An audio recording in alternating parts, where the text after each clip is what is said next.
The Tire Pressure Monitoring System, or TPMS, has been mandatory on all vehicles manufactured after September 2007.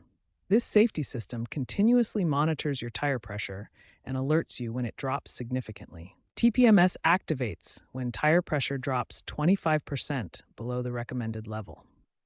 The system uses different warning indicators to communicate the type of issue detected. A solid TPMS light indicates low tire pressure in one or more tires. A flashing TPMS light signals a system malfunction that requires professional diagnosis. Before resetting your TPMS, you must inflate all tires to the manufacturer's recommended pressure. This information is found on a sticker inside your driver's side door jamb or in your owner's manual. Maintaining proper tire pressure provides significant benefits.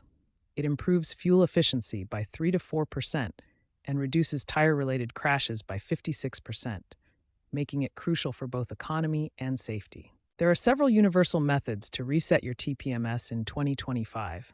These include using a manual reset button, performing an ignition cycle reset, or using an OBD2 diagnostic scanner for more advanced systems. Remember, always check your tire pressure with a reliable gauge before attempting any reset. The TPMS system is only as effective as the accuracy of your tire pressure, so regular manual checks remain essential for vehicle safety. The most common TPMS reset method uses the reset button. First, ensure all tires are properly inflated to manufacturer specifications. Locate the TPMS reset button, typically found below the steering wheel or in the glove compartment. This image shows a typical location with the set button clearly marked. Turn the ignition to the on position, but do not start the engine.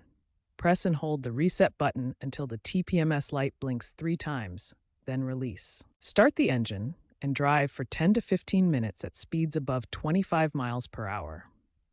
This allows the system to relearn the tire positions and complete the reset process. If the reset button method doesn't work, try the ignition cycle reset method. This alternative approach works on many vehicle models. First, ensure all tires are inflated to the correct pressure. Then turn the ignition to the on position and press and hold the brake pedal. While holding the brake pedal, turn the ignition off, then back to on 3 times, ending in the on position. Then release the brake pedal. The TPMS light should blink and turn off. If neither method works, professional diagnostic service may be needed.